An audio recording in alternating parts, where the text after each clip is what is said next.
In 1972, the folk rock band Milkwood released their first and only album, How's the Weather? The album failed to chart and the band split apart, with two members, Rick Ocasek and Benjamin Orr, continuing to work together. Ocasek and Orr had in fact been working together in a variety of bands ever since they met in Cleveland, Ohio in the 60s. After Milkwood, the two, along with Berklee music graduate Greg Hawkes, formed the group Richard and the Rabbits. They disbanded when Hawkes left to join Martin Mull and his Fabulous Furniture, a musical comedy act, leaving the other two to form an acoustic duo simply called Ocasek and Orr, and then eventually joining up with Cap'n Swing, along with guitarist Elliot Easton. This band gained the attention of WBCN DJ Maxanne Sartori, who played their demo tapes on her radio show. Despite their foothold in radio, Cap'n Swing was rejected by every record label they came into contact with. In 1976, Ocasek decided to put together his own band made out of the bits and pieces of all his previous projects. Naturally, Orr was in the band, contributing bass and vocals. Cap'n Swing guitarist Easton made the cut, and former Richard and the Rabbits member Hawkes reunited with the group as their keyboardist. The drummer role was filled by David Robinson of Modern Lovers, and that's how you wind up with everyone's favorite new wave band, The Cars. Their 1978 debut self-titled album peaked at number 18 on the Billboard 200 and remained on the charts for 139 weeks.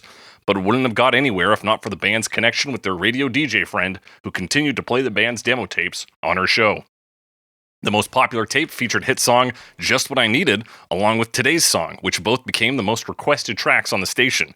Today's track may seem like it's rooted in a personal experience of the songwriter, but that couldn't be further from the truth. Quote, "Nothing in that song happened to me personally. I just figured having a girlfriend stolen was probably something that happened to a lot of people," said Ocasek. That's right, we're talking My Best Friend's Girl by The Cars on Lover Me. Here she comes again when she's dancing beneath the starry sky. Ooh, she'll make you feel. Here she comes again when she's dancing beneath the starry sky. That's right, it's Lover Me, the only podcast that compares famous love songs to their many cover versions to find out which one used to be mine. I'm your host, as always, The Snake, joined by my surprise co-host, Alex Mildenberger. Alex Mildenberger. How you doing? Just calming down, but I'm doing good. Oh, You're doing good? yeah, that was a shock. Glad to hear it, a real Alex. shock. I'm doing good as well. It's the second episode of Lover Me. It is. We're sharing, when two people love each other very much, sometimes the only way to express that love more is to bring another person into the relationship. And that's what you and I are doing today by bringing on longtime guest. This is, I don't know, 10th maybe time on, I'm just guessing. You know him from Noise Buried Games. You know him from other things maybe. It's John Bell. Hooray, it's me, John Bell. John Bell, what's going on? Oh, not much. I'm just recovering from Alex's surprise introduction there. That really, really got me.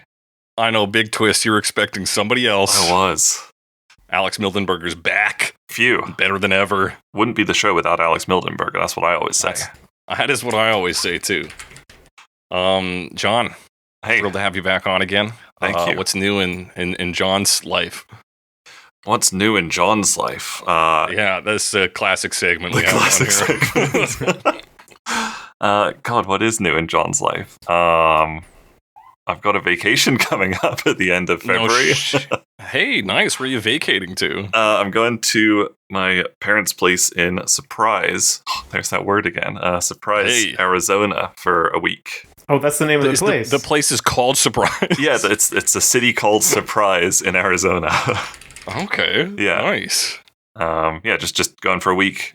Figured the end of February would probably be terrible weather, so it'd be a good time to get down there and get a little bit of sun and just get away. But not too much sun, because it's Arizona and they'll cook you like an egg there. It is a little bit deserty there, but yeah. I mean, yeah, I would rather be cooked for a week than freeze for like the 6th week straight, which is what February's usually like here, so I'm looking forward to it. Yeah, fucking A. Yeah, get out of Calgary in February. Absolutely. Place to be. That does sound like a nice place to be, but I don't know. You might want to be in the Pacific Northwest in late February instead. I think that might be the place to be. Bruce Springsteen's going to be there. That's where I want to be. I see. Now, John, we earlier established years back that you yourself are not a car guy, the vehicles. But how about the Cars, the band? The Cars, the band is, I think, a band that I know more songs by than I think I do. One of the songs we're going to talk about later is a mashup, and I was like, I don't know what the other song's going to be, and then I heard that part of the mashup. I was like, yeah, that song. So yeah, a song you, me, and Alex used to cover together in my basement. Did we do spoilers? Yeah. Did we do that song? we did Magic. We did at least briefly. Oh my god, you're right. So, well, speaking of songs we used to play in your basement, up until I started my notes on this, for some reason, I was convinced that the song we used to play in your basement was My Best Friend's Girl instead of Just What I Needed. Right. And so I started listening to the playlist. I got like a minute in, I was like, hang on, we didn't do this one. I don't fucking know this. I was all set. I was like, wow, this is going to be such a cool little anecdote. Like it's one of the 3 songs we used to play. No, we didn't play this song. No, we did not. But hey, you played Cars songs. We did Just What I Needed when Rick Ocasek died in 2019. Oh, okay. Yeah. But it's Lover Me, and we're doing it's the dark side of Lover Me this year. We're doing all straightforward love songs. We just did. Do you know the song Superstar? The most popular version's by the Carpenters. Don't you remember you told me you loved me, baby? No, I don't think I know that one. Okay, it's a sad song. Okay, it was originally called Groupie Superstar. It's about a sad groupie. Okay. But yeah, we're doing that because Alex usually, when we do Lover Me, is like, how about this song about cuckoldry? And you're like, yeah, I guess it's a love song, Alex. But why not? This one's about divorce. Oh. Okay, yeah. That's fun. But it sounds like so the darker pretty. Side. Yeah, so we're doing dark ones. And this one, not really dark, but not straight forward. It's not like love, you know? It's not just about weird one. 2 people in love who are in love and they love each other. That's for sure. Yeah. It's about the weird aftermath of a relationship. Yeah. And quote unquote having your girlfriend stolen, according to Rick Ocasek, the songwriter. I don't know if it comes across as theft in the lyrics so much as just the natural progression of life. That's what I was thinking when we look at this version and a later version. One of them does make it to be a bit more about betrayal, whereas I thought the original didn't really. It just seemed like both parties had moved on, and I don't know, the singer's commenting on it. Yeah, he's kind of sitting with his emotions on. He's like, on the one side, we're broken up. Yeah, he's like, but there's something about her, but also she's kind of awful too. So he's really in a space in between. Yeah. I never really got that the girl was stolen in the Cars version. Yeah, but yeah, some people do lean into that. Alex, chime in here. What do you think about the Cars, this song, life? What's new? What's going on in life with Alex? What's going on in life relative to the Cars? Well, I drive a car sometimes, including. Tell us how that is. Yeah, well, so what happens is there's this stuff called gasoline. And sometimes you can make it explode. And sometimes when it explodes, it makes a song. And this is that song. Great transition, Alex. Yeah. I'm a big Cars fan. Yeah. Love the Cars. The Cars, their first album, The Cars. That's what I'm referring to. The album. Candio, their second album. All good stuff. Love to listen to those. All good stuff. There's a lot of good Cars songs. They're fucking A. Yeah. They just have good songs, man. That's what I think of the Cars. Yeah, I agree as well. I think they are maybe one of the best pop groups to ever have been made. That's my hot take. Before we jump into these lyrics, though, let's get a plug from John real quick. John, they've got a taste of your hot banter. If they want more John Bell content, where can they find you? You can find me mostly on YouTube at youtube.com/noiseberrygames or noiseberrygames.com, which will just take you to that YouTube channel. If you want what did you say about my banter? It's just, it was top notch. If you want my top notch banter, in written form, very, very rarely, you can follow me on Twitter at Sir John Snow. I've seen him tweet there, folks. He does it. Very, very occasionally, but it happens. Very occasionally. Always a treat. Watch out for it. But what you got to watch out for is the stinging writing and verse of Rick Ocasek on My Best Friend's Girl, which we're going to get into now. Begins like this. You're always dancing down the street with your suede blue eyes, and every new boy that you meet He doesn't know the real surprise. That's right. We start with at least one reference, possibly two. Probably not. Probably not the dancing down the street, but we did just talk about dancing in the street. Oh, so dancing in the street, sure, yeah. But suede blue eyes, that's got to be a blue suede shoes reference, right? Like at least a light one. Yeah, and even to bring in like the musicality of this song itself, like the actual noises, it is like rockabilly style, right? So there is a bit of 50s throwback in here. Mm-hmm. So you couple that with suede blue, yeah, sure, we're talking Elvis. And that's not to say that this woman is Elvis, but as far as we know. As far as we know. But, of course, this is introducing the sort of poetic, let's say, license he takes when looking at this person, seeing through rose-tinted glasses. Yeah, you're dancing down the street, so they seem very lovely. They got suede blue eyes. Are blue eyes just, like, agreed upon as being the best eyes? We talked about Sorrow 2 weeks ago. And, with your long blonde hair and your eyes of blue. We seem to put a high value on that. Yeah, I don't want to analyze that too closely. I'm not trying to lean this into an Aryan race discussion, Alex. But yeah, that does seem to be how it gets used. And I wonder if do we ascribe a quality of innocence or something to it? Because we've also talked about a lot of songs in the past few months about like people being horny for youth. Yeah, I mean, it is kind of associated with the fair maiden idea. Yeah. So it could all be tied together. Could be. Every new boy that you meet doesn't know the real surprise. Folks, what is the real surprise?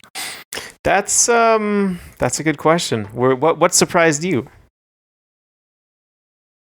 Many things have surprised me in my life, Alex. Like your appearance on the show today, for example. That was a real surprise. That question. That was the real surprise. I mean, if the surprise is like, if it is about cheating, like that would be a surprise. So there's a possibility. Right. I think it's maybe about, because I think it's supposed to contrast with her quite sweet appearance, this dancing down the street, suede blue eyes. But they don't know that you're actually quite awful on the inside, is the impression I get. I kind of thought the opposite, actually. Like, the surprise is how great they are. You know? Okay. I know, like everyone that you meet, like, they might be attracted to you, but they're like, they underestimate just how strongly. That's interesting. Yeah, I don't know. It's so ambiguous. I feel like it can mean anything. It is. And you do have a solid point there, Alex, because the rest of the song talks about how he likes there's not a lot of like, and she's a nasty bitch. If only. If only, but you're right. He's talking about these like really romantic imagery, her dancing beneath the starry skies. She'll make you flip.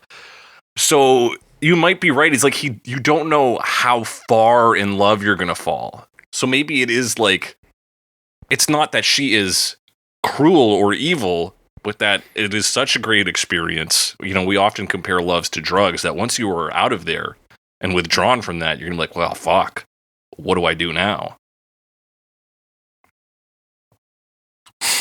Dead silence. Is that dead silence? Dead silence of approval? No, yeah, no, I hear that. Absolutely. Do you? What surprised you about it, John? I don't know. Like, I really had a hard time. Like you said, it is so ambiguous. It literally could be anything. I don't know if you like put much stock in the old Genius annotations. I usually don't. I'll tell you that. One of the readings that they said was the surprise could be since like the singer's talking about the girl who is his ex now. The surprise could be that she is willing to leave one man for another, which I don't know, is maybe different in the 70s, but it's it's a possible reading of surprise, and that's like kind of I think where my mind was going with reading the lyrics. Sure, I get, and she's dancing, so she is like kind of flitting in that sense. She kind of comes and goes, right? She's not sticking in any one spot. So it's like the surprise that she's like a free spirit and maybe isn't as attached to you as you think she is, or as you are to her, or something like that. Yeah. Can't be held down. Either way, this woman is surprising. She is surprising. That's all we know. I mean, she's always fucking around. We get to the pre-chorus, and I mean not fucking around, but she's always around. Here she comes again when she's dancing beneath the starry sky. Ooh, she'll make you flip. Here she comes again when she's dancing beneath the starry sky. I kind of like the way she dips. She dips. I feel like that almost, because we just said the surprise, and now we're doing the pre-chorus. And talking about how she'll make you flip, like that's evidence for just the idea that everyone falls in love with this person. Mm-hmm. But I think the line, I kind of like the way she dips, is almost like a, you know, it's like he doesn't want to admit that he still has some affection for her. So the biggest praise he can give is like, well, I kind of like the way she dips. Like, that's one thing I remember from the relationship. I see. He's trying not to be too like blatant with how much he still admires her. Yeah, so he's like, yeah, she's dancing beneath the starry sky. It's quite beautiful. Sure, I just kind of like the way she dips. Like, that's my one little thing I'll take from it. Right, yeah. I like that you mentioned like 50s already in like the first verse, because like I know it's written in the 70s, but I get such like a 50s vibe from everything in here with like the clothes and just like dancing in general. For some reason seems like a 50s activity for me, for like couples dancing everywhere. There is like elements of Grease in here, exactly, that another cover will even like further draw out. And it's almost it's almost like hidden, well, at least for me, only because of the style, and probably mostly just because of how he sings, because the way he sings is so like new wave, or it maybe went on to influence it, but it feels like that late 70s to 80s sound. Yes. So I almost missed the throwback. But even that sound is dipped in rockabilly. Like there's a fucking banjo on this. Yeah. So there is, that's like the Cars' like genius, is that they are modern pop of that time, but somehow are able to draw on all of this old pop without sounding dated. And even kind of putting it front and center, like with that banjo and shit. So they're a remarkable band. But that's the pre-chorus. So she dances, and she'll make you flip. So she has emotional power. She's a witch. She dances just everywhere. She fucking dances nonstop. She's on ecstasy. She's always around. She's always around. Here she comes again. Oh, she's my best friend's girl. I guess that's probably why she's always around. That's true. If they are best friends, they're probably going to be hanging out a fair bit. Yeah. Well, she's my best friend's girl. She used to be mine. It's pretty self-explanatory. It is a twist, but like you can't read too much into that one. It kind of there's the crux does of what the it story. says. Yeah. So there's, and that's, now we get even weirder lyrics. Verse 1 was tough. Verse 2, I don't fucking know, guys.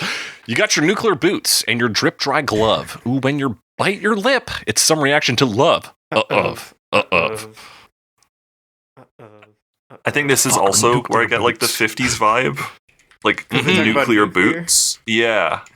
Just seems like a post World War II. The atom bomb. Yeah, like I say, look at these nuclear boots. Exactly. Yeah, I think it's like I get a bit of that. The two verses and like the pre-chorus, just really. That's most of the song, but that makes me think 50s. It does, I guess. And then it feels like a reference to a brand almost, or something like that. Like it's commercial. I don't know. Yeah, like a Back to the Future kind of thing. I don't know what a nuclear boot is. She's wearing them when she dances. Do a hot Google on it, Alex. I'm pretty sure I did, and nothing comes up. There's not like a specific style of thing that is a nuclear boot. No. Fun. But I'll tell you this, Alex. Drip dry glove. She's got big boots. She's dancing in big boots, so she's strange. She's almost like a manic pixie dream girl in some way. Yeah, that's kind of what I was getting out of it. And she's wearing gloves. Yeah, that's what you're getting at. And when you bite your lip, some reaction to love. So is this person says that, like, Genius says it's a way of expressing disapproval or distress at something. I've usually only seen biting lips in a horny context. I'm going to be real with y'all. Yeah. Sometimes if you're like trying to focus, you might like chew on your lip a bit. That's the other thing I can think of. But like that doesn't really apply here. I almost wonder if, it's just him watching her, right? And he's obviously she is with the best friend, so he's like noticing all these little things. It's like, that could be me, kind of thing. Is he trying to break her down to like a science? He's trying to like figure it out. He's like, well, listen, here are the pieces that make up this woman. It's nuclear boots, drip dry gloves, and lip biting. Maybe. We can replicate this woman. Yeah, he can recreate the woman. That back half to me just feels like he's like watching her and like he's like, oh, well, she's in love with him now. I guess I missed my shot. Because he's seeing that, and so he knows. He's like Jesse's girl, but he acknowledges that he can't get the love anymore. That's what it sounds like to me. Yeah, okay. I think you're right. Like, he's seeing like the horny lip bite, and he's like, oh yeah, she's in love with my best friend. Oh, and maybe the boots and gloves are also like her dressing up. This is her like to the nines kind of look. She's out on the town with the guy, yeah. And biting her lip. And he's like, oh, damn, it's for real. Like, I don't think drip was the word used for fashion in 78. But, like, would you describe something as dry? I don't know. Yeah, what? Like, I don't know what the slang here is.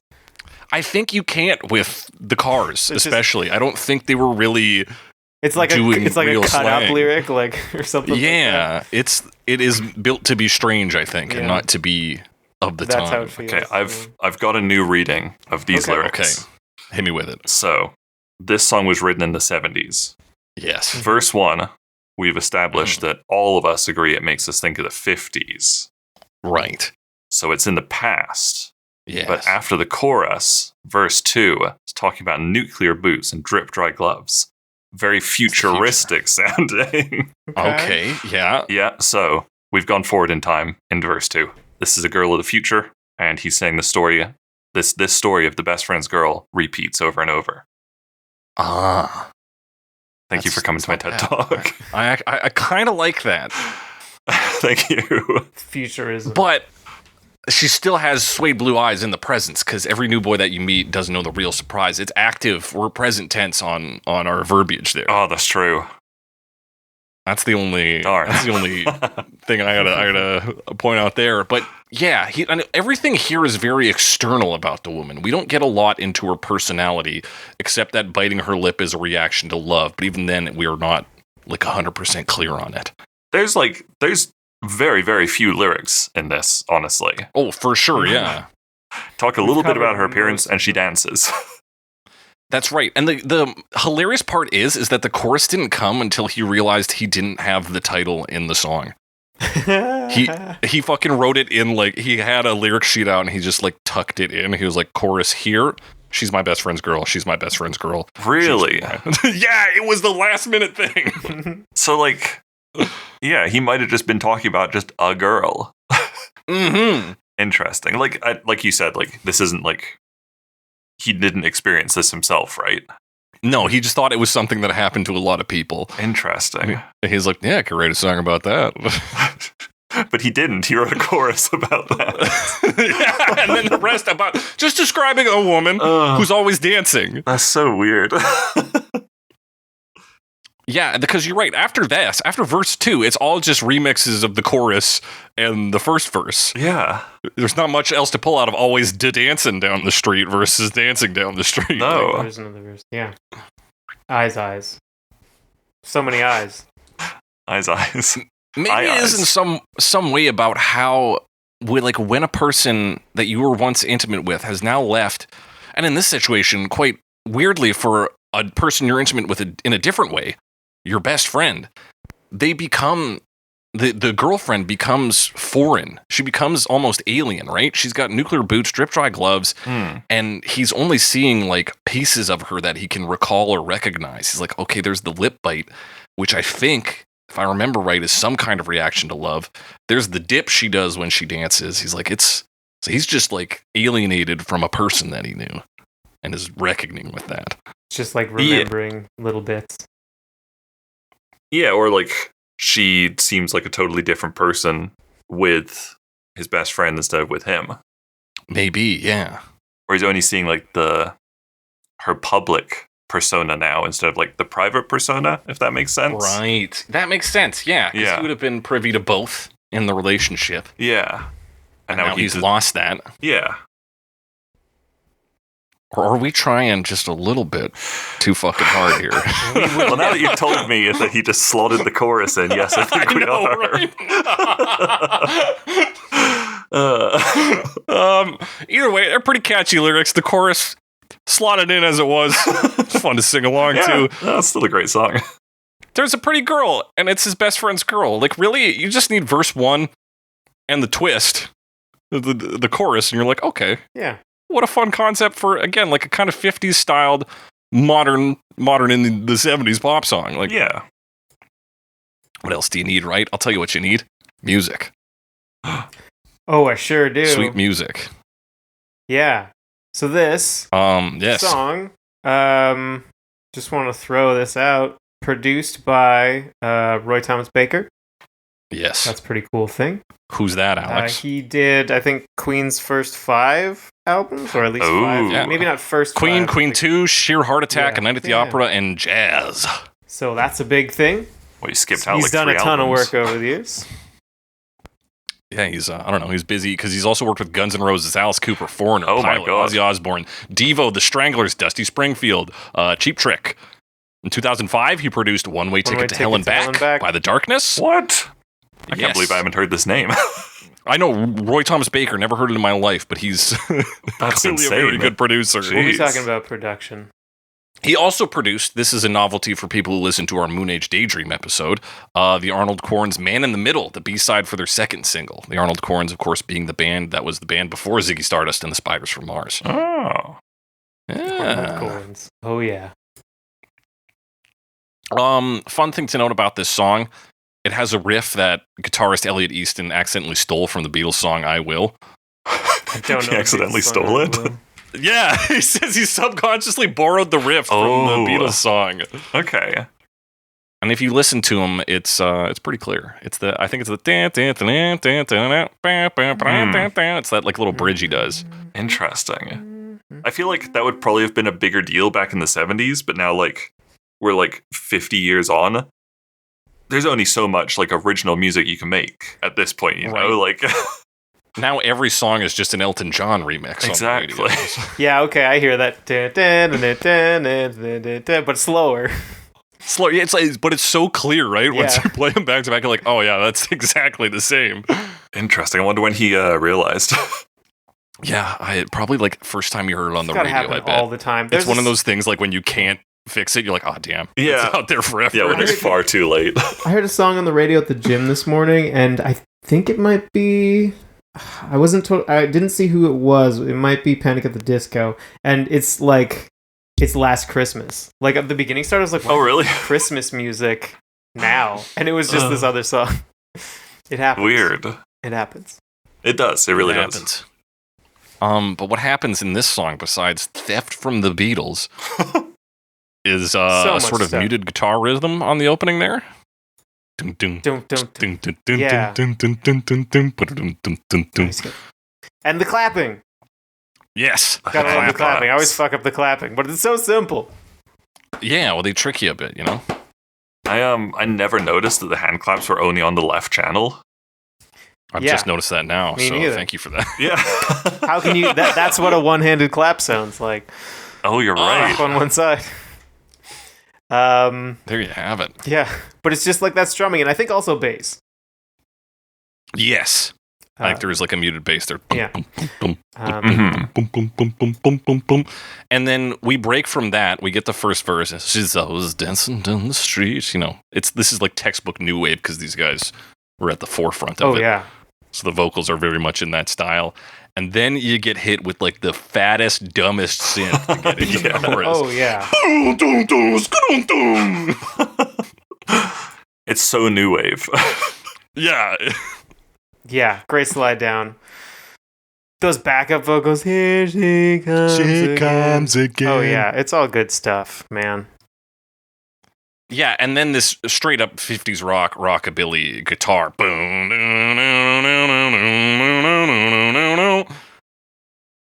Yeah, it's like, yeah, it's very like it surprised me with how southern parts of the song were and how like twangy parts of the song were. Yeah, for sure. Mhm. It's just like not something I thought about ever listening to the song before. No. But when you actually sit and listen to it, you're like, oh yeah, this is the rockabilly track. I think also like I don't know if I'd ever like listened to the song just on its own. I think most of my listening was from us playing it on Rock Band together. Right. So like whenever we did that, like obviously you're not really going to hear like the hand claps are only on the left channel. But also like I'm pretty sure then I would either be playing guitar or bass for the song. So like when you're playing that on Rock Band, you like hyper focus on just that part of it. So like I never noticed, like I didn't really pay attention to the synth or anything. I didn't notice like how much was going on in the background. I like just focused on the guitar. So listening to it for this was very different than however I'd listened to it before. Yeah, it's wild to think of what pieces you actually know of a song just because you listen to it on Rock Band, right? Yeah. You're like, that's the one that has that bad drum rhythm I can't do. And the rest of the song, you're like, oh, there's lyrics here? Yeah. Oh, there's like a synth everywhere. Wow. Yeah, there's synth all over the place. And man, they do love to pull out the synth here. Yeah. We get like a kind of rolling, like, I don't know if it's a synth or like an electric piano or something on that, on the actual chorus. She's my best friend's girl part.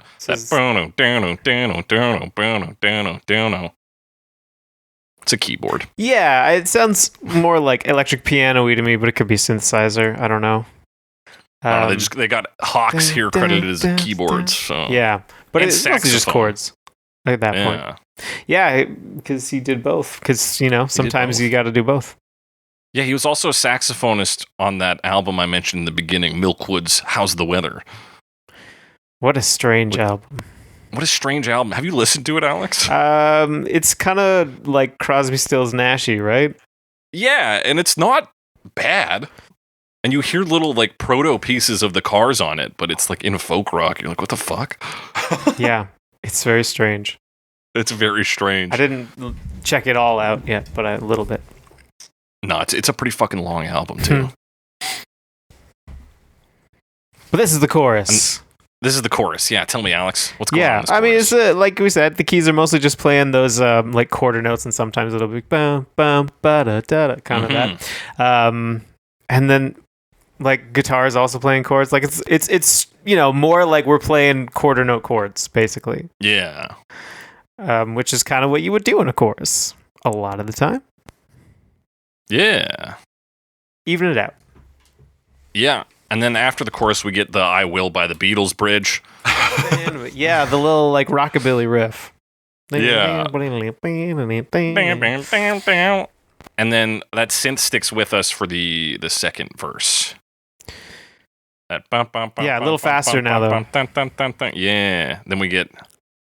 It's the Cars, baby. Yeah, well, the other thing they add for the second verse is like they get the like those like muted guitar strums, like you rake across the, like it happens a couple times but barely. You just hear this like. That's right.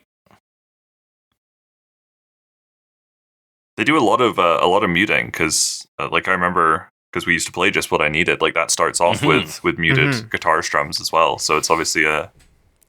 Part of their sound. Yeah, honestly, a pretty similar intro. Yeah, I think that's probably why I got them mixed up. I get them mixed up sometimes in my head for sure.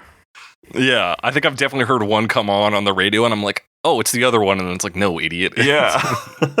Don't you remember playing this a bunch? Well, a bunch? I guess not. Yeah. For like literally years, and and I can still only kind of play it.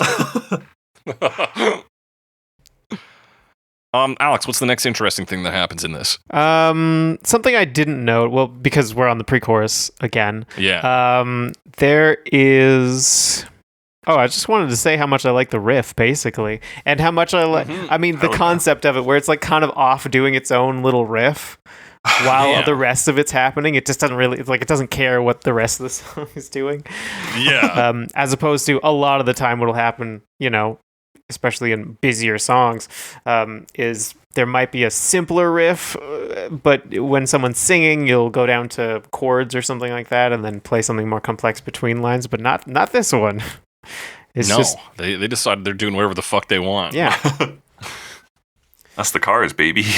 That's the Cars. Yeah, but other than that, I mean, it's similar to verse 2 in that it has that EP,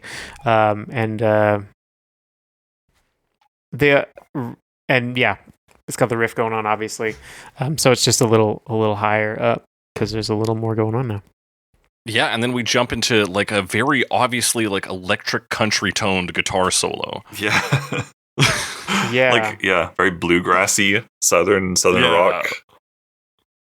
And still, my brain was like, this is just straight up rock and roll. Yeah, I don't think I ever, like, really noticed it was, like, how southern and twangy it was until listening to this. Like, even when we played it a bunch on Rock Band, it just never really, like, I was like, yeah, this is just a rock song. Yeah, it's just an old rock song. Yeah. It's so easy to take these things at face value if they've been around for your whole life, you know? You're like, well, no, that's the guitar from My Best Friend's Girl, as opposed to, like, it sounds like this other thing. Like, no, the first thing I heard was My Best Friend's Girl. So rockabilly songs sound like that, actually. Yeah, they sound like a car's guitar solo. Yeah. A guitar's Exactly, there was something there. Something there. Cartar? I don't know. Guitar.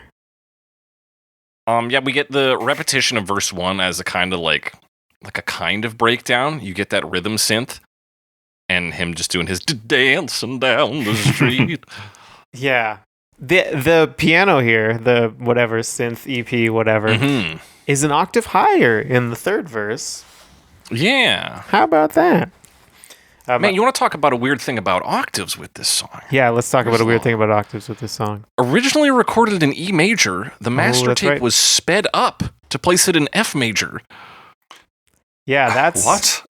What? Yeah, what? Why would you do that? I don't fully know. I guess you want the song to be a bit faster, a little more exciting. Maybe you're trying to fit it on a certain section of vinyl, you know? Or something like that. I'm not sure. I don't know exactly why. I think it makes things a little brighter, right? Because it increases all the frequencies. Although apparently they still play this live in E. Yeah. Interesting. They don't play this live much anymore. Yeah. I should have said they played this live. Yeah. But and even to get, like, I think of speeding something up even a little bit, it starts to sound pretty janky, right? Yeah. It can. It can. So the fact that this sounds like a song, like it hasn't been sped up to get placed into F major, is a technological achievement on its own. The thing is, I mean, if you double the speed of the recording, then you jump up by 1 octave. But they just jump up by 1 step, basically. A half step. Yeah, 1 step. Half step. Because it's just E to F. So it's not that much.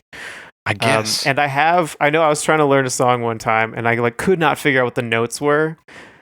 And then I looked at the tutorial and it was like playing it in C, and I was like, it's so simple. How could I not figure that out? And it was like, well, the recording is sped up, so it's actually in like E flat and a half. So it's like, so you can't play it on a piano.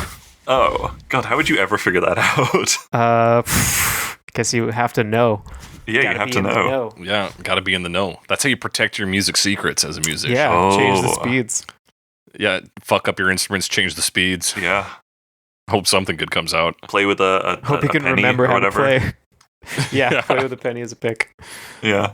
Yeah, throw knives at your guitar. All very important techniques for playing guitar. Yeah. So, yeah, the synth raises an octave, and then we come into the outro where it's just like My Best Friend's Girlfriend on repeat from the backing vocals and some like yeah ad-libs from Benjamin Orr there. Yeah. And I think a little more synth too. Like there's like stringy kind of like synth fill everything out because we're like right at the end you want everything to be very exciting. That's right. Yeah, like a new synth comes in. Yeah. And I was wrong there. It's Rick Ocasek on lead for this. Benjamin Orr on backing vocals. My bad. Yeah. Well, I mean that's another because he does Just What I Needed, right? Yes, Benjamin he does. Orr. Yeah. And that does it for this. Just what we need to do though is to get into these covers because we got a few to get through today. Unless y'all got anything else to say about the original. I just had a note that said the whole band hated the album artwork, which I thought was quite funny. That is quite funny. Isn't that Rick Ocasek's like wife? No, it's just like a Russian model apparently. It's just a Russian model. Yeah, like none of them knew her. I think it's like their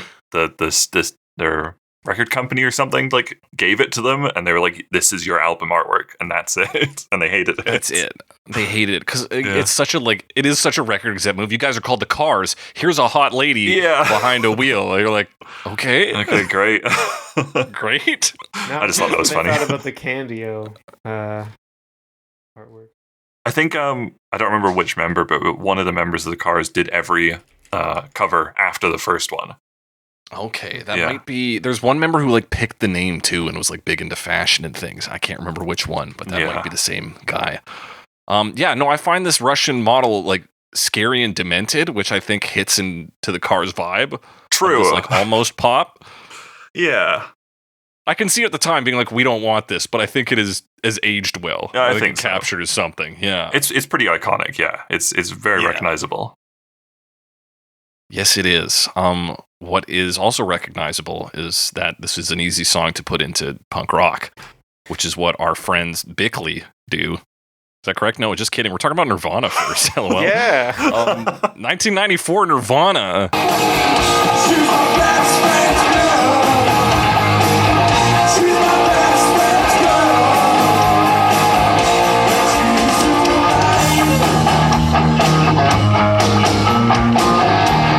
Played live at the last gig Kurt Cobain ever played in Germany. Oh, is that what this is? That's what this. This is his final live performance.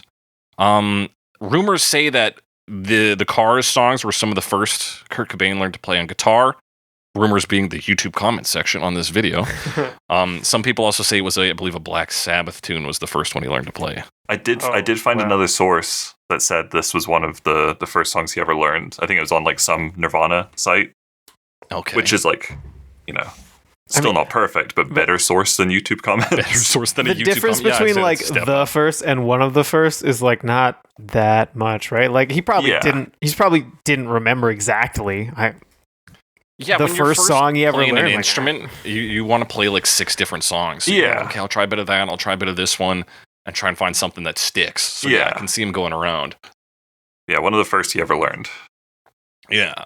John, this is actually one of the reasons I got you on, because I know you're a pretty big Nirvana fan. Is that correct? I am a big Nirvana fan. I, at one point, knew far too much about Nirvana. I think I've lost most of that knowledge now, but I knew a lot of Nirvana at one point. Did you know about this cover and their final performance in Germany? No, I had no idea. They've only ever played this song in full once, and for some reason it was on this final Kurt Cobain Nirvana concert. Yeah, what a strange thing. Apparently they played like a snippet of it live one other time, but this is the only time I've ever played it in full. Right, and they do play a weird rendition of Living in Stereo by the Cars. Right at the end. Yeah. Moving in Stereo, just minor. Oh, Moving in Stereo. Living in Stereo is a different one. Right. Let's just say, move it. Let's talk about this version, though. It's live, so the recording quality is garbage. Yep. It's just like someone in the audience. I was going to say with a phone, but obviously that didn't happen in 1994. Right. But that was it was a full camcorder rig. Yeah. Somehow, I don't know, man. Maybe they didn't care. People filmed it. I don't know. What I noticed about this one is when Kurt Cobain is singing, he kind of gets into like his lower register, not really in his like more screamy tone that comes up sometimes, and it kind of reminded me. There's Smells Like Teen Spirit live version we talked about when he like sings really low. It like almost got into that range, but not quite. Yeah. I thought that was fun. On the verses? Yeah, he does this kind of like lower, almost like a Rick Ocasek impression, but yeah, he definitely tries to channel like his Cars voice on the verses. And then for the chorus, it's just Nirvana on the chorus. Yeah, and I like that move that we're doing full Nirvana on the chorus. Yeah, it's I like the crunch on it. It's it's a fun novelty. Yeah, they got that other guy touring with them. Don't know who that is, because like they're a 3-piece, right? Yeah. So there's definitely another guy there, and he does a guitar solo. I'm pretty sure. I would have known the name at one point, but not anymore. Damn, not anymore. Dave Grohl on the drums. That's pretty exciting. Dave Grohl. That is exciting. Yeah. you've got go ahead. What's the I don't remember the bass player's name, but like the way he plays the bass, like, yes, very very low. How is his back? How did his back hold up? Yeah, damn, dude. The band was not together for that long, so no, it's true. Yeah, but he is like hunched over. Yeah, and it's like on his knee. Yeah. Very very strange playing style. Quite bizarre. Also, you don't know a lot about Nirvana anymore. Kurt Cobain didn't know a lot about the lyrics to this song. He repeats "Suede Blue Eyes" like a ton.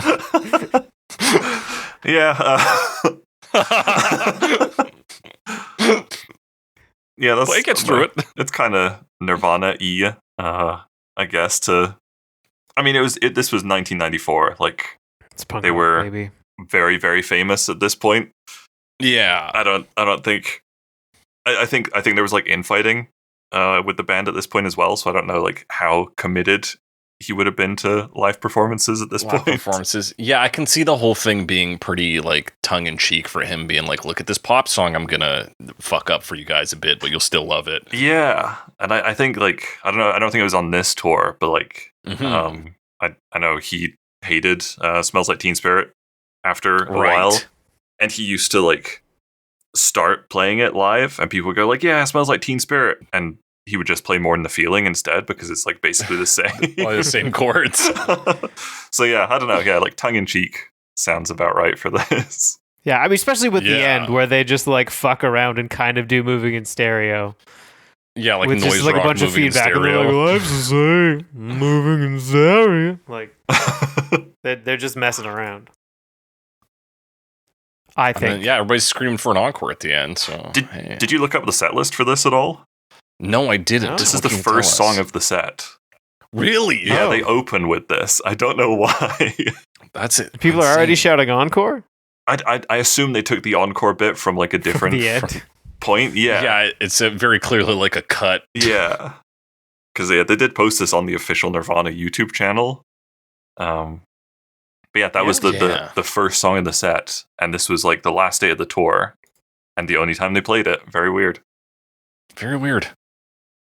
Ladies and gentlemen, Nirvana. We're going to move on into 1998 to talk about Bickley. Here she comes again, addicted beneath the storage can.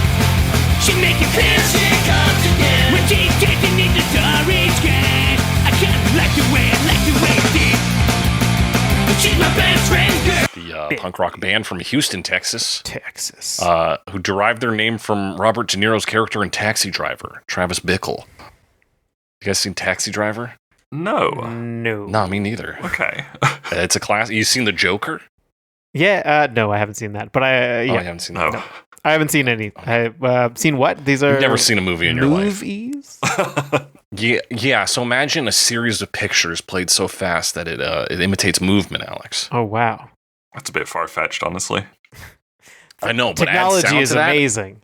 And suddenly you have a punk rock band from Houston, Texas. Oh, okay. Called Bickley.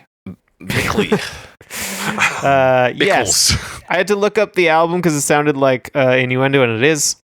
Kiss the Bunny? The album's name is Kiss the Bunny. As you can see, he's got his pockets pulled out in the album artwork. Those are the bunny's ears. So if you kiss the bunny, you're sucking his dick. Sucking his dick. Oh, yeah. Okay. You can also see on the album artwork, there's a head facing towards him. Oh yeah. Oh my God. Yeah. Didn't notice that before. Yeah. So it's very much like late 90s, kind of like gross out punk. He's got a wife beater on. It's stained. Yeah. White tank top that is stained. Yeah. So it's all that. Yeah, you listen to his vocals, it's very like, I'm not a singer, but I can make my voice sound kind of fucked up. Yeah. I like the way she gaps. All right, man. I think it even started like almost normal, and I think as soon as it gets to the chorus, he like really amplifies the horrible nasally singing. Yeah. So, yeah. Yeah. He can almost For sing it normally, but he doesn't, obviously. Yeah, because it starts with just the clapping, right? Yeah. And then in both channels. In both channels. They've doubled sacrilege. it. They also didn't know it was only in the left channel. Fools. Fucking amateur hour here. Bickley. Bickley from Texas. Yeah, and then it like after that intro or after that first verse, it just like totally kicks off into like we're going fast, we're playing distorted guitar. Basically, they're just outlining the chord progression now, which happens in a lot of punk covers. They're like, we're not going to do the complex riffs. We're going to play the chord progression and we're going to shout and it's sing that. nasally. And sing nasally. Yeah. Honestly, the chord progression played this fast starts to resemble Blitzkrieg Bop more than it resembles My Best Friend's Girl. Interesting. So they got that going for him. Honestly, probably the best part of the song is at the end when he says "fuck you." That's why it's the only one labeled. It's the only one labeled explicit. It's the only one labeled explicit. So yeah, I think so. I didn't know if it was "fuck yeah" or "fuck you." Fuck you would make sense if he's going for the like betrayal reading of the lyrics. Yeah. That's I listened to it a couple of times and I couldn't like decide for sure what it was. Because he kind of says, yeah. I think it's probably you. As you do if you're a punk rock singer. Yeah. But yeah, it's a faster, more punky version of the My Best Friend's Girl. What else is there to say? I don't know how it's only 20 seconds shorter than the original, given how fast it is. Yeah, it seems insane. Like it like kicked off after like the intro. I was like, oh sweet, we're gonna be done this in like 2:30 or something, and then it ended up like very close to the original length.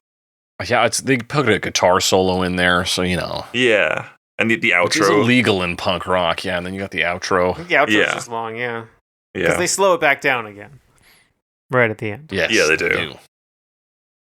They changed one of the lyrics.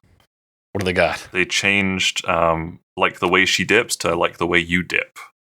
Direct.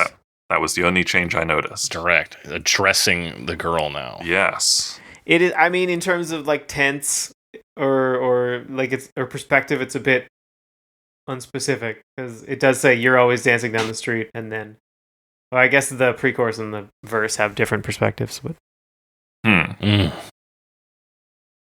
Ooh. That is true, Alex. You know who has a very different perspective on this?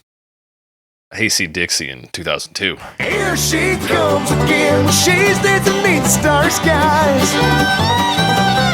Here she comes again when she's dancing beneath the starry skies. I kinda like the way she dips. Here they come again.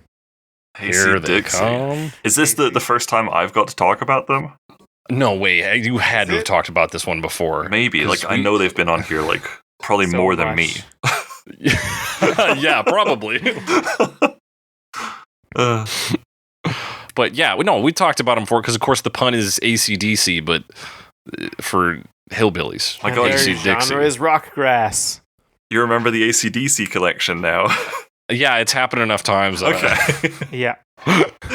After the fifth time they showed up, you remembered. I was like, I think I know who these guys are, and because they have a very distinctive style. Yes, I put them on here because I was like, well, this the original song is kind of rockabilly, so let's get our country boys on here and see what they do.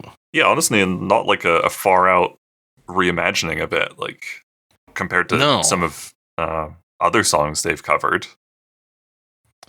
Yeah, like the roots are there already. Mm-hmm. And they're bringing that energy too, with that banjo going just buck wild.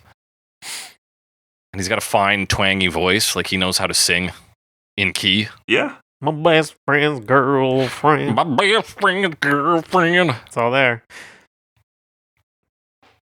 Again, and it does make sense. You know, they put a banjo in where it kind of sounds like there's a banjo in the original, like. Or like it feels like it could be a banjo, and then even more picking. So like it all makes sense. Yeah, you get a little bit of fiddle between lines, which sounds good. Yeah, plays like the guitar licks, I think. Yeah. But yeah, betrayal is in this one, and its best friend, revenge. Because at the end of, I believe, the second verse, he says, something. Now somebody gonna get their ass whooped. Yeah. is what he says. Which, I don't know, is that like a southern way of saying that? I think so. Get they ass whooped? Yeah, get they ass whooped. Okay. You know, we don't like to conjugate our verbs and words. We don't like contractions, any of that. Okay. Yeah, that one that also caught me by surprise. Yeah. The ass whooping. Yeah, just shouting it out. Yeah, and especially because it goes into a solo. The concept of revenge in this song feels so far removed from the original. Yeah.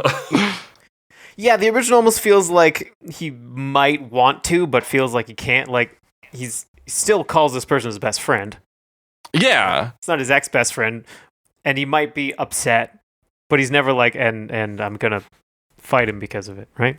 Yeah, he's like, and I have an action plan to get her back or like anything. There's, he's just like, oh, that's like how it is. A society in the way of like, there's nothing I can do about it, and I feel powerless, and maybe it's because of that, of just like, non-violence being accepted.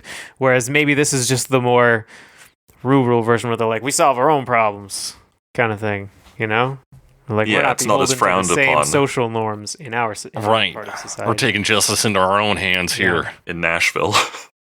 Your best friend's dating your ex-girlfriend? Let's get them. Somebody gonna get their ass whooped. Somebody gonna get their ass whooped. But it's also like, if you're in a small enough town, it's bound to happen eventually, right? Yeah, that's true, yeah. Somebody is gonna get their ass whooped. That also happens. In a small enough town. Yeah. So, there you go. And it is open-ended. He doesn't know who's going to get their ass whooped. Just somebody, yeah. Somebody. He's prepared for it to be him. Yeah, he knows he's going in. He might lose this fight. But he's going to do something about it. And that's this one. Big country-ass end and a lot of fucking hootenannying. Yeah, no fade out. Big band finish instead. Yep, big band finish. I just oscillate so much on these guys. Some days I'm like, yeah, this is fun. And some days I'm like, I have no time for this. Yeah. Where'd you fall today, Alex? Honestly, I'm having a bit of fun today, but when I took my notes, I had no time for it.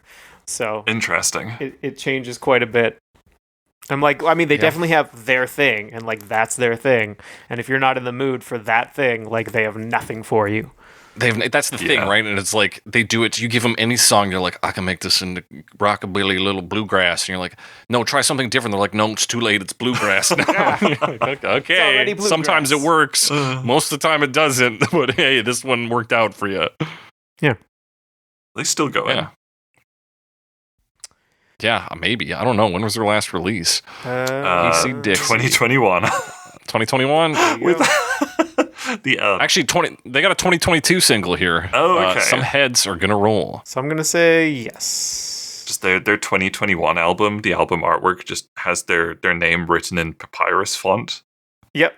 That's looks good. like it's done in paint or something. Fantastic, guys. Anyway. Love to be a no-budget band.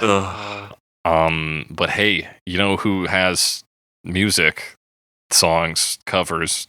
Butch Walker, sure 2004. Do. Butch Walker. There she comes again, dancing beneath the starry sky. So make it flip. Here she comes again.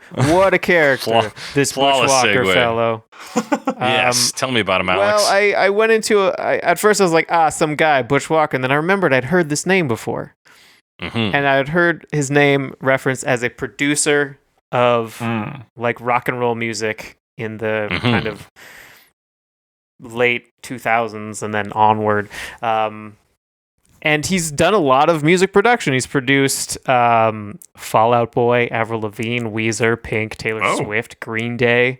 And he actually produced Positive Songs for Negative People by Frank Turner, which is awesome.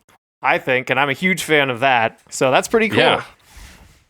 Yeah, and this is the guy who was also the lead guitarist for glam metal band South Gang in the 80s and early 90s. Yeah. What a guy. Yeah. Had you heard of South Gang? I have never heard of South Gang. Never in my life. Okay, no, me neither. It sounded like you had. I just read his fucking Wikipedia. This guy gets around. He also has his own music that I don't know any of, but I did see like him playing a song with Frank Turner when they were recording that in Nashville. Oh, it's nuts. So this guy gets around. He's a real industry fellow. And he decided here on a tribute to the Cars album to create My Best Friend's Magic Girlfriend. It's a mashup. Which sure is a title. That is a title. Of course, it's a mashup of My Best Friend's Girl and the song Magic. Did you know we used to play the song Magic in your basement? I did know that, John. What? Why is no one telling me these things? Alex, were you there? Oh, I know. I remember kidding. this song. I remember this song. It was summer. Summer. Yeah. So what's this one like? Finger picking. It's a lot of finger picking going on. Real right? gentle guitar. It's filtered. I don't know if that's just a result of the quality of the YouTube rip, or if I think later on it reduces the filtering. Okay, so it is a conscious decision. Yeah, when it switches to Magic, it becomes like not lo-fi. It becomes hi-fi, I guess. Ah, yes. Yeah, you can really notice it on his vocals when he switches songs. Mid-fi. The first time. Mid-fi. My-fi.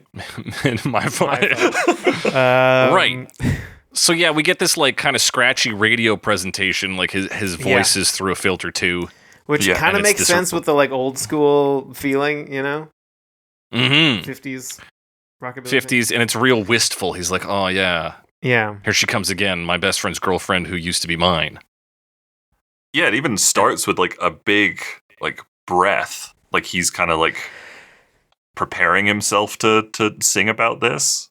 Yeah. Yeah. Preparing himself for the emotional damage, because then he also slots in a flashback by way of the song Magic. Yeah, right in the middle.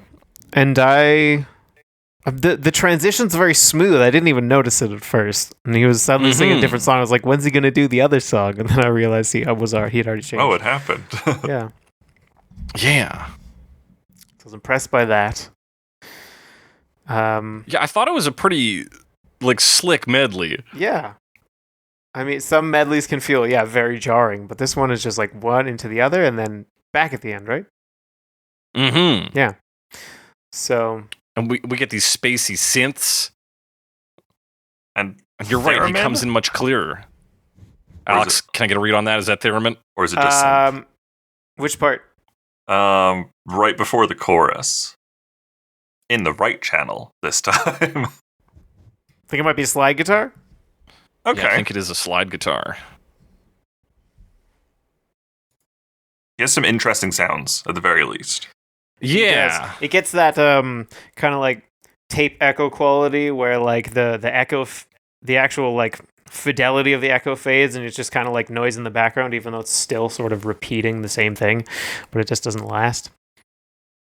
Mm-hmm. Yeah. I don't know if there's a name for that. It's music production. Music production, yeah. It is a little music production on this. Yeah. So it's a pretty cool version overall. Yeah. I thought. Especially starting off on like the wrong foot with us. Absolutely. I'm like, acoustic finger pick version? No, thank you. I'm like, but Butch Walker, where have I heard that name before? And then we get like a weird like intermission at an old-timey movie theater outro. That's definitely like 3:10 mark. Is that just like the next track coming in, or? Oh yeah, it's weird. It's a weird thing that happens. I don't know what that would be. The album art kind of, I don't know, makes me think of that. Except I think in the actual 50s films, it would be like hand drawn. So right. Photograph, but hey, that's this version. Yeah. Neato. Let's talk about another Neato version for a whole slew of different reasons. Half Pint in 2008. She's my best friend, girlfriend. She's my best friend, girlfriend. But she used to be my best friend. She's a fine Pint, yeah. So this is the Jamaican dancehall raga and reggae singer. And he said, "Get these lyrics out of here. Get them all. Get these the fuck out of here. I got my own thing to say. I got a story to tell." I couldn't find the lyrics for this. I had to transcribe them myself. Did you do it? I'm not sure that I got them all. Yes. Oh my god. Yeah, I've got most of them, I think.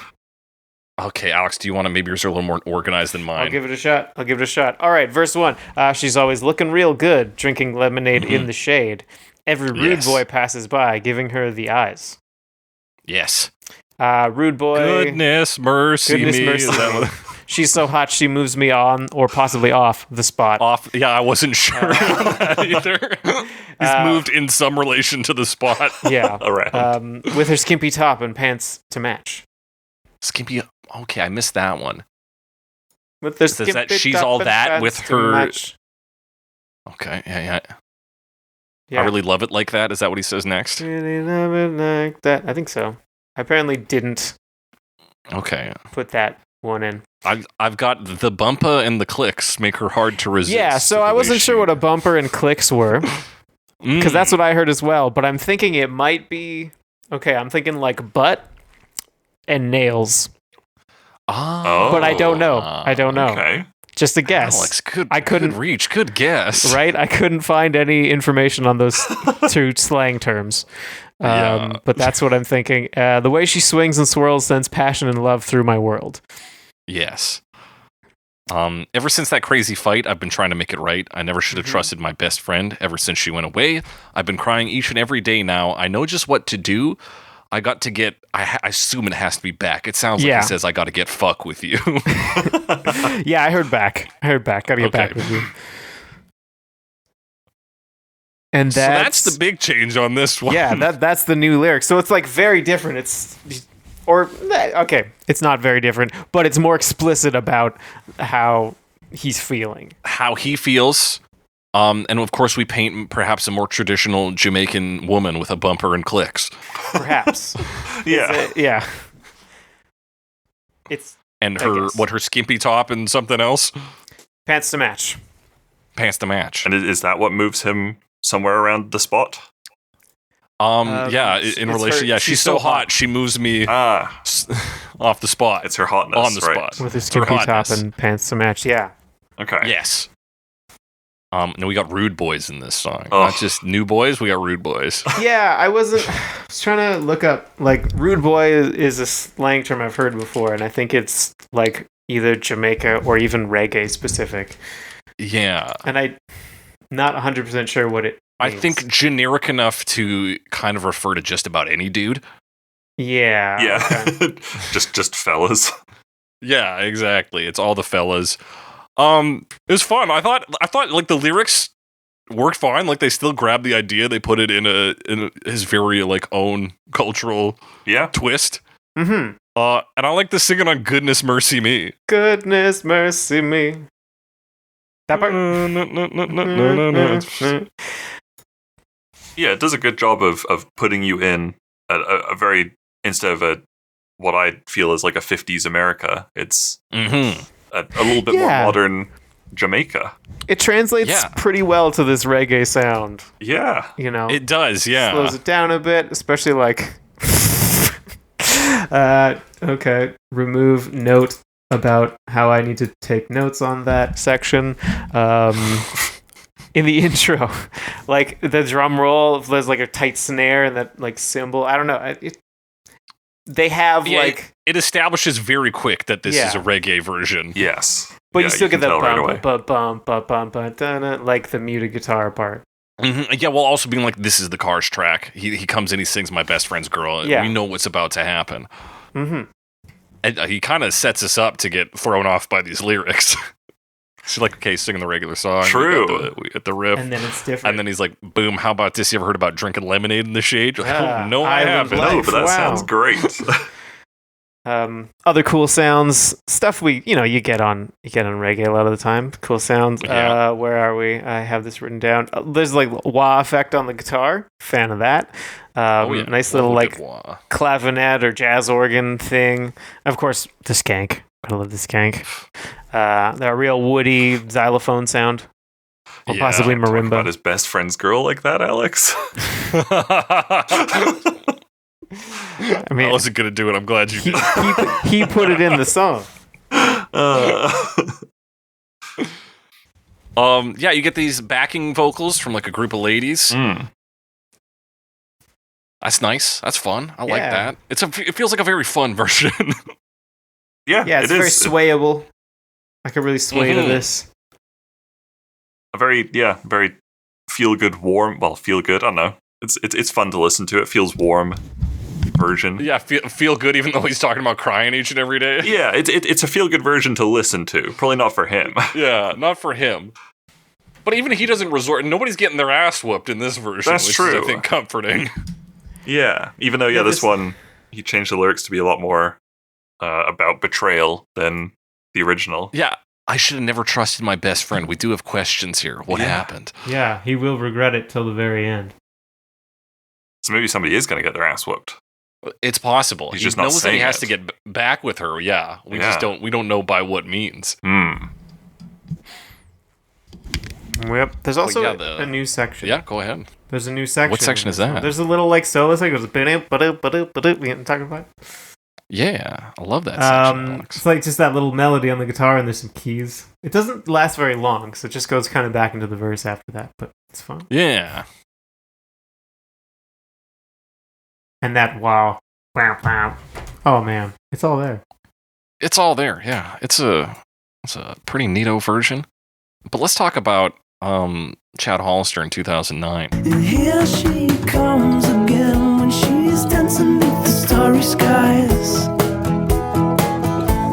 And here she comes again when she's dancing beneath the starry skies. I kinda like Whose website is chadmusic.com. It is that. Yes.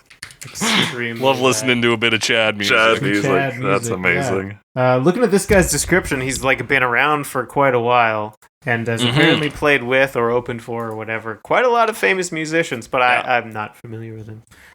Yeah, he's open for Bob Dylan, Paul Simon, and Tom Petty were the big names I cared about off that list. Okay. And this guy has an acoustic guitar. Oh, you sure do. Yeah, brother. Yep. And he has a banjo, I believe. Yeah. Does that chorus guitar riff or verse guitar riff? And this real like soft electric piano or synth. Yeah, like the chime sound kind of. Maybe? Yeah. Yeah. Trying to like summarize this one. It's like hand drums. There's a softness to this version is what I found. Yeah, I said it was a lot lighter than the original version. I guess especially like the guitar solo is on the violin and stuff. Yeah. Yeah. And then it does like a break. Yeah, it's almost like like a softer rock version of the song. I just thought like I'm trying to think of like what's their sound. I'm like it's not that exciting. Easy listening. Like, yeah, it's an opening act kind of sound. Yeah, this is like easy enough to slide into whatever. But without being the sort of like dour, like just acoustic, like not a lot going on. There is enough here to maintain interest. But yeah, it like emphasizes softness and everything from the hand drums to even like the twang on guitar is toned down so it's not like hitting your ears wrong.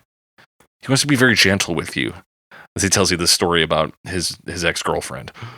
Yeah, there's a surprising amount of like instruments and stuff going on for how low and soft and quiet the version is. Yeah, there are. Did you find, because like they have elements that I might consider bluegrassy, like there's a banjo and there's even a violin, which you might notice I did not refer to as a fiddle, but it doesn't feel like bluegrass, like they have them, but it doesn't, they never get like the twang that they would need. Yeah. It's like something has been sanded off here. So yeah, that easy listening tag seems to apply here. Because nothing has any bite, which I think bluegrass has a little bit of bite or, some kind of flavor to it that'll hit you a little stronger than what we get here. It's almost like music-ified. Like music-ified. Yeah. Elevator music. Up to and including the like weirdly cheap sounding like Yamaha horns during the third verse. Yeah, those like farty ass. Sorry, it's just very strange. Yeah, a lot of stuff on there. Arrangement. Yeah, but like all of it's very like subdued, I guess. Yeah, and like what does it amount to? Like nothing that sticks for me really. No, Yeah, nah, I'm not getting much out of it either. Yeah, he's like, what if I took everyone's favorite elements of Muzak and children's music and made a version of My Best Friend's Girl? Yeah, wow, there it is. That's how you make Chad music. Chad music. But we got one more cover to talk about today, and that's Bhiman in 2021. She's my best friend's girl. She's my best friend's girl. But she used to be my BB-Man. Bhiman. What a name. What a guy. He's an American singer-songwriter, opened for Chris Cornell of Soundgarden fame. Yeah, another one who's like opened for and played with a number of artists. He falls in the category of likely self-edited Wikipedia pages. Yeah. Yes. But hey, you gotta get your name out there somehow. Sometimes you gotta do it, yeah. Sometimes you gotta do your own work, be your own biggest fan. Even if you've been going for 20 years, like Bhiman has. Like Bhiman, yeah. Yeah. So what are we getting here? Acoustic guitar, baby. Acoustic guitar. This one goes a bit more in the country direction, I think. Yeah, and then into space. And then into space. You got to start somewhere. So what one guy once called cosmic American music. Cosmic is perhaps what it is. This is cosmic American music. So when you say space, what are you referring to specifically? When we hit the like, I really like the way she dips, and he's got this like spacey backing vocals. It's like, I think you'll flip. He does. Oh, he goes like really like fuzzy. Skies. Yeah, he goes fuzzy, and we get this like big space, just like literal space, and also there's a lot of space, like spacey vocals and things. Yeah, I agree with the spaciness. Like he really kind of hangs on every note. They like draw it out. Seem to be drawn out like a bit longer than you'd expect. So it kind of ends up feeling slow, and then he can do that because he does all this vocal layering, and like each line is like cut up, so he doesn't need to finish a line before he starts the next one. Yeah, he can just do another track. And then you're also right on that country vibe. You got this percussion that can only be described as like a train going on the tracks. Oh my god, it is, yeah. It's like a fucking woodblock or something. It is, yeah. It's just like click, click, click, click, click, click. Yeah. Yeah, like the first time I really noticed the spaciness is 137.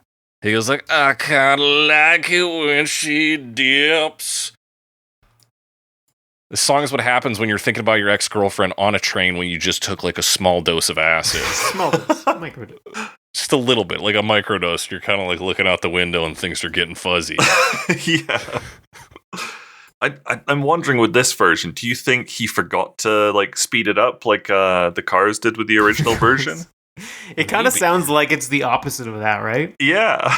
Yeah, like he even slowed it down, like he hit the wrong button. Yeah, he went down like a half step or whatever. The original did. It does have that like weird lethargic feel. Yeah, I don't know. Mm-hmm. Be interesting to like speed it up like 1.2 times or something, see how it sounds. It's just the original. Yeah, that'd be so funny. Wow, he just slowed down the cars. I thought this one was also good for swaying. A little faster. Yeah. I do like. And it's got. I like that rhythm, and like there's that new guitar of the biddy boom, which is not like the most unique, but it is catchy enough. Yeah, there's nice little catchy bits in here, and that train momentum like keeps the song moving along, even if it feels slower. It feels like it is constantly going forward. Yeah. Okay, I sped it up on YouTube and it just sounds weird. Speeding it up on YouTube is weird though. They try to do something and like it doesn't just speed it up, it'll like try to not change the frequency and stuff. And okay. That's probably why. Yeah, I don't think it's just speeding up. Or I've had weird results when I use YouTube for that. One thing I would say for this one, it's about maybe like a minute too long. Yeah, it sort of like does its thing twice, which we've definitely has happened before. I kind of dig it, so like I'm okay with it, but it is a bit on the long side. Yeah, it's one of those situations where I like what's on offer, so I'll take the extra minute. Yeah, but I think you might be tighter if you just had cut it off there. Mm-hmm. Yeah, it's the longest version I think of all of them. It is, yeah. Yeah. Not by much, but it is a lot. Not by much, but still. Yeah, I thought this was a nice kind of, spacey country version. Yeah, comparing it to, like, the one we just talked about, Chad Hollister, I just feel like he did so much more with it. It just sounds so much more interesting. Yeah, because he still has a bit of that softness, but it's much more listenable. Yeah. Brings more to it. So Brings more to it. Good stuff. And even pulling on like the Cars' original idea of like a modernized rockabilly track, like modernized 50s rock in the late 70s. This is almost that too, where it's like country, but there's so many layers. For a bit. Yeah. It's an interesting piece, but hey, we got to break it down into our final verdicts here. We got 3 categories today: the worst version, the best version, and the best version for playing while driving in a car. This is a song by The Cars. That's where I thought you would go with it. Yeah. Yeah, it's the more obvious one. John, you are our guest. What's the worst version of this and why? The worst version for me is the one we just talked about. Is the Bhiman version. Damn, for real. Yeah, I really disliked this one even more than the chatmusic.com version. It was, I don't know, it was too samey all the way through for me. Just kind of bored me listening to this one. That's fair. I think it could have that effect for sure. Yeah. Alex, what do you got? For worst. The worst version for me is probably Chad Hollister. We mentioned it doesn't really... It like has so much in it, but it doesn't seem to do anything with that. I'll admit I almost gave it to Bickley just because I personally am just not really a fan of that style of like gross out punk. I'm like, yeah, whatever. Like it's very like basic late 90s punk to me. But ultimately I feel like, I don't know. I don't dislike it enough when versus going to Chad Hollister. I mean, like what's he even doing? What's he even doing with this song? Nothing. Yeah, like at least the take for Bickley is clear and has like basis and like some groundwork there. It's like, okay, yeah, you're punk and you're sad about your girlfriend leaving you, and you say fuck you or fuck yeah at the end. Like all pieces together, it works. It stands on its own 2 legs. But you look at chatmusic.com and it's like, what is the take? It's not loading for me, unfortunately. I don't know why. What's not loading for you, Alex? Chatmusic.com. No. Also, don't tell me it's been taken down. I was just going to say that the Bickley version also has a pretty sweet guitar solo, so like, even though I didn't like any of the rest of it, good guitar solo. Yeah, hey, gotta respect a guitar solo. Yeah. And they're fans of cinema. Come on, Taxi Driver's a classic, so... There you go. You gotta give it to him. Chad Hollister, on the other hand, Chad Music, not very good. No, it just kind of flat, and like, yeah, you could accuse Bhiman as being as sleepy, but I think there was at least more that hooked me in than with Chad Hollister. But hey, what's the best version of this, John? The best version. When I did my notes a week ago for this, I like went through all the versions and I was like, man, I didn't really like any of these. And then because it had been a week, I decided to re-listen to them all this morning. And there was one version that I was like, okay, this one is actually fucking awesome. And it's the half pint version. Yeah, boy! I don't know why I didn't like it the first time. I think, full disclosure, I was working when I was doing my notes before, so maybe I wasn't in like the best mood for taking notes. But yeah, I was listening to it this morning. I was like, man, what a fun version. Just like all the lyric changes are, I don't know, they just made me smile today. I thought it was really fun. Yeah, it's a very fun version, isn't it? Yeah.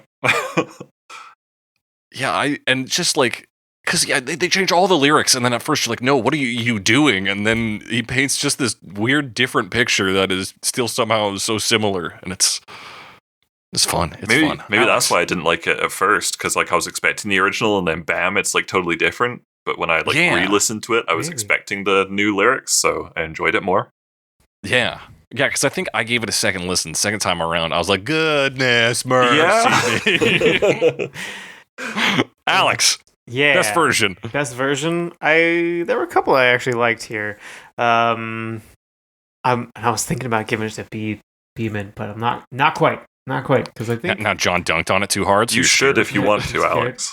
No. I just think it's probably my second place. Okay. But I think I probably, or second or third, but I think I probably like Butch Walker a little more. I'm impressed by the smoothness and the seamlessness of the medley. Yeah, and I think even using the way he uses the lyrics to flesh out the story of My Best Friend's Girl by using a segment from Magic is, like, from a storytelling point, very good as well. Mm-hmm.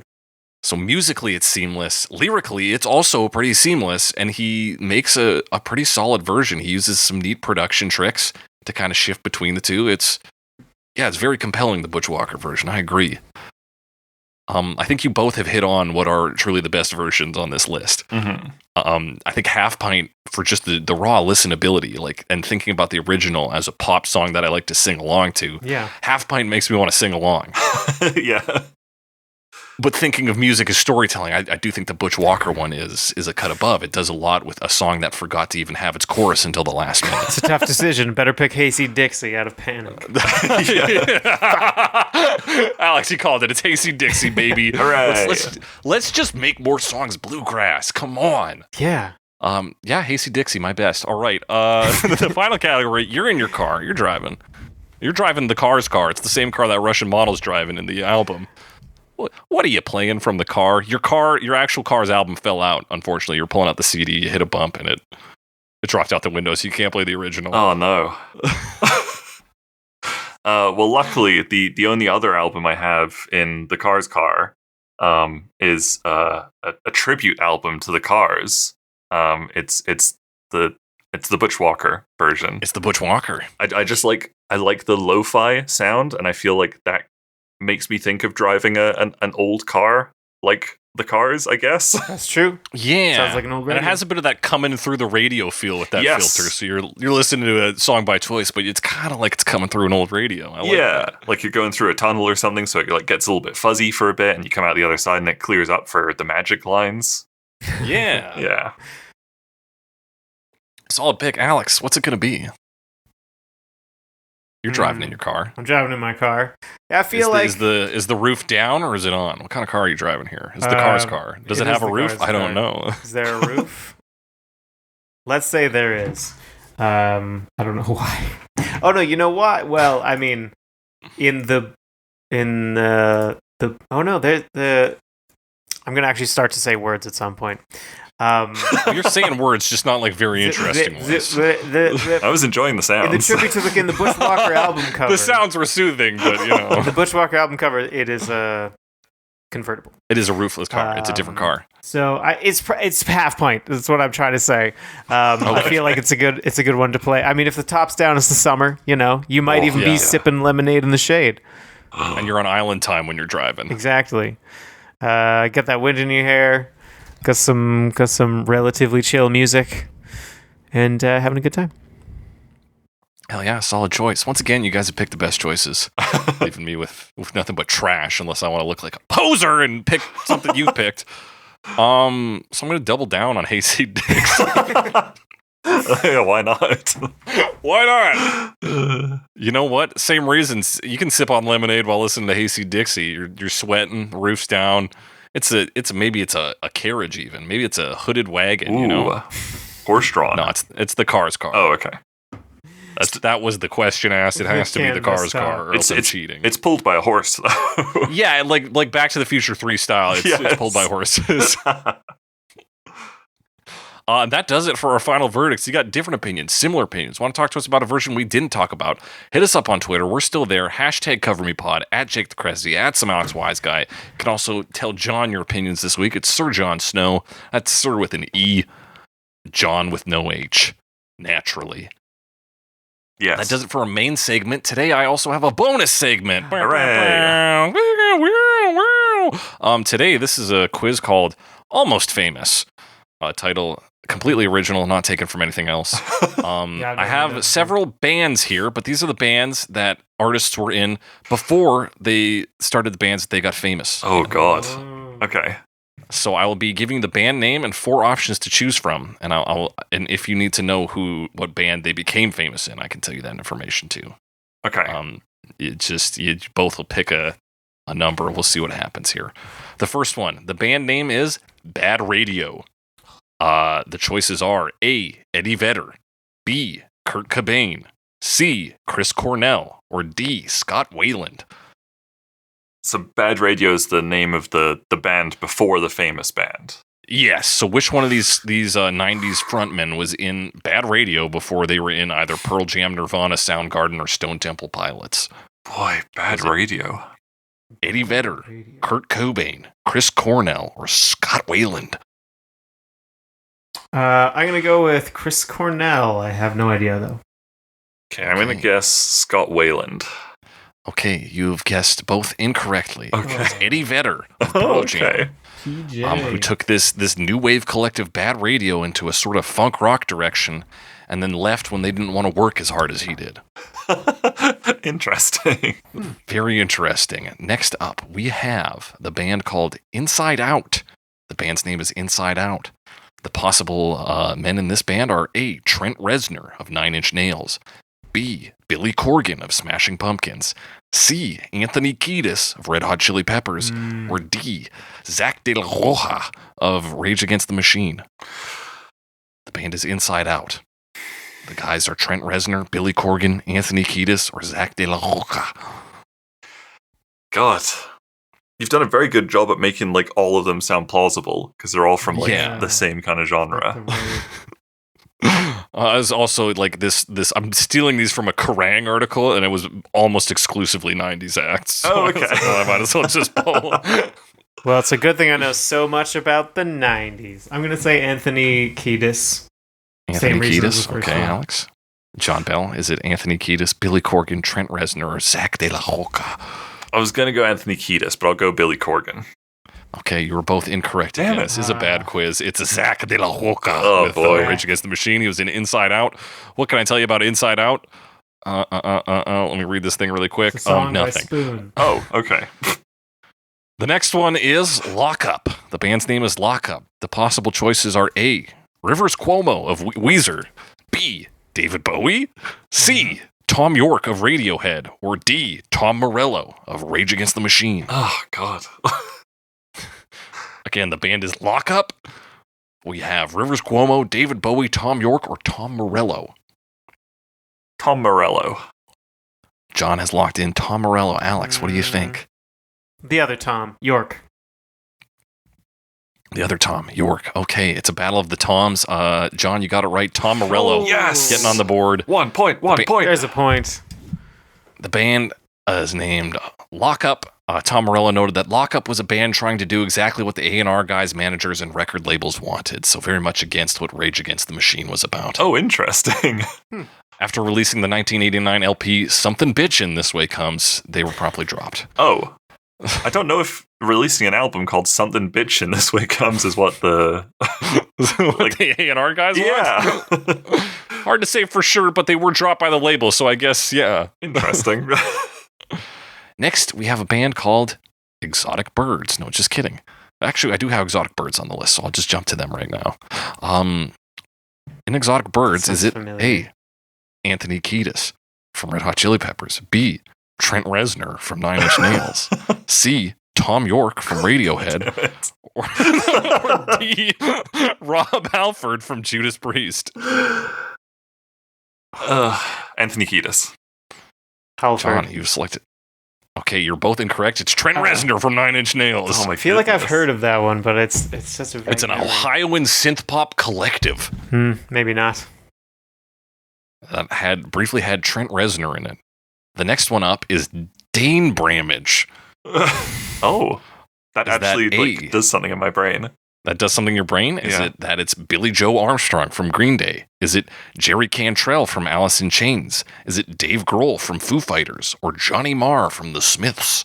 Dane Bramage, featuring Billy Joe Armstrong, Jerry Cantrell, Dave Grohl, or Johnny Marr? I think it's Dave Grohl. John, you've selected Dave Grohl. Going Alex, for Billy Joe Armstrong. The correct answer is Dave Grohl. Yes. From Foo Fighters. 2 points, 2 points.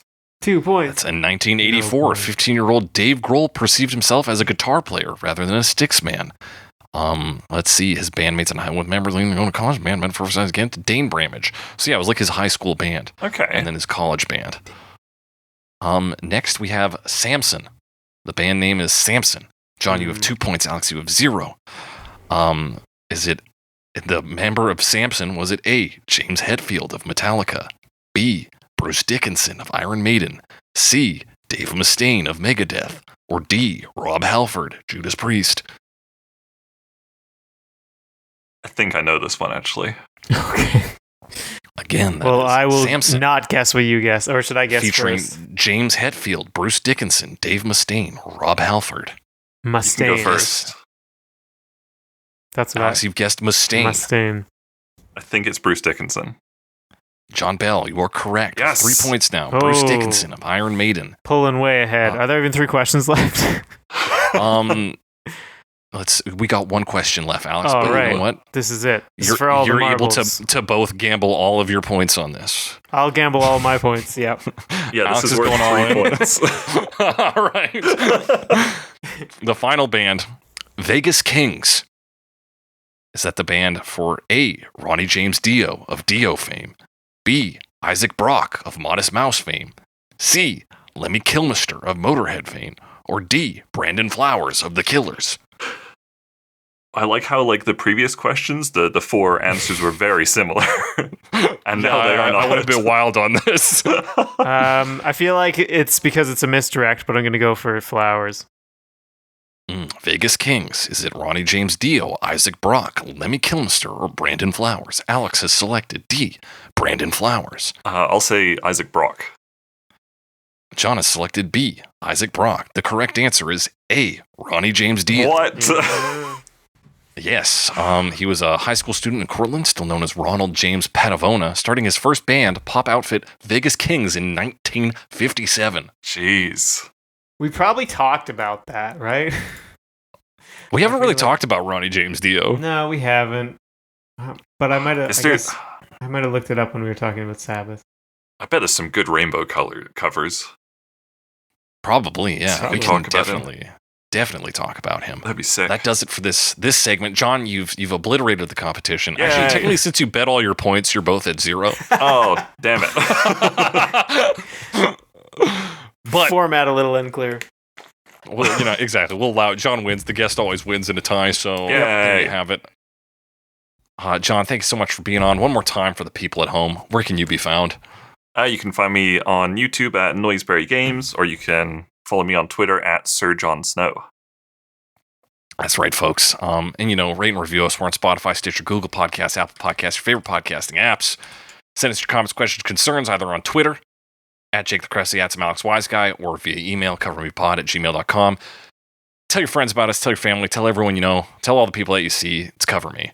That does it for today's episode of Cover Me. And as we always say on Cover Me, when you bite your lip, it's some reaction to ver me.